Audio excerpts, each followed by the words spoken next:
मैनू पंजाबी तो नहीं आती है, हिंदी में गल करांगा। सबसे पहले तो मैं आप लोगों को आपके जज्बे को सलाम करता हूं। मैं उस परिवार से हूं जिन्होंने इस देश के संविधान का निर्माण किया। डॉक्टर बाबा साहब अम्बेडकर जी का परपोता होने के नाते मैं आप लोगों के इस आंदोलन में पूरे दिल से पूरे सभी भारत में ही नहीं, भारत के बाहर, अभी मैं बैठा था तो मुझे कनाडा से फोन आया, ऑस्ट्रेलिया के जितने भी अम्बेडकराइट पूरे विश्व में है, सभी विश्व के अम्बेडकराइट लोगों ने आपके इस आंदोलन को समर्थन दिया हुआ है। पूरे वर्ल्ड के लोग आपको देख रहे हैं।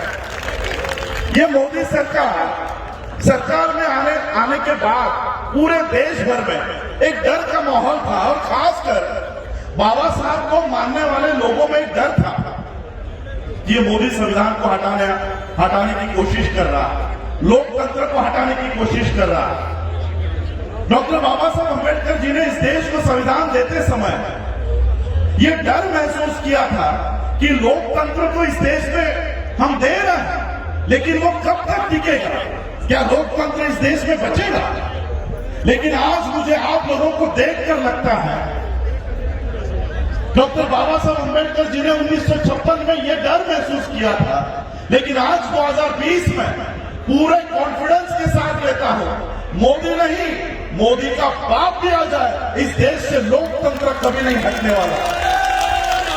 मेरे पहले कुछ लोग कह रहे थे कि ऑपोजिशन आज खत्म हो गया, मीडिया खत्म हो गया।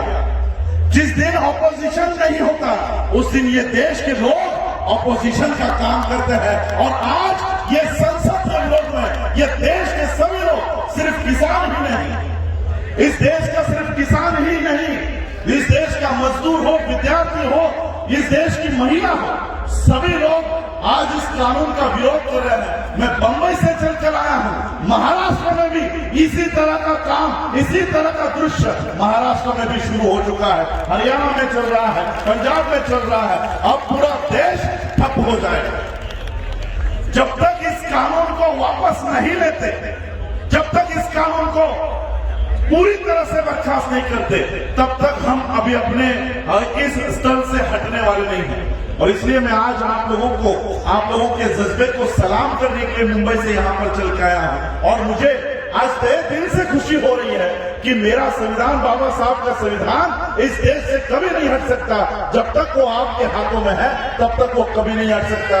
आरएसएस, मैं आप लोगों को एक ही, क्योंकि बहुत सारे स्पीकर्स हैं, सभी लोगों को समय की मर्यादा है, मैं एक ही बात आप लोगों के माध्यम से मोदी को बताना चाहता हूं।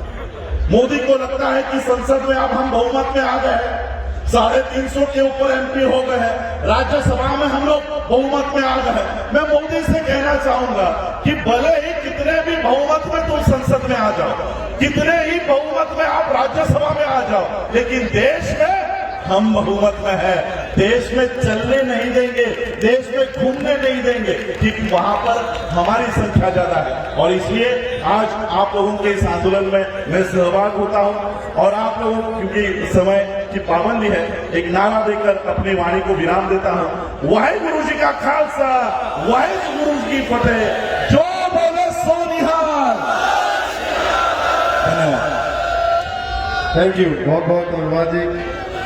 ਹੁਣ मैं बेनती करांगा बोध सिंह मानसा जी ਨੂੰ, वो 2 मिनट वास्ते, क्योंकि समा बहुत सीमित है, बुलारे साडे बहुत ਵੱਡੇ है, समा 1 घंटा चाहोगे, 2 घंटे चाहोगे वो बोल सकते, पर समय के हिसाब ਦੇ ਨਾਲ 2 ਤੁਸੀਂ ਮੈਨੂੰ ਆ ਦੱਸੋ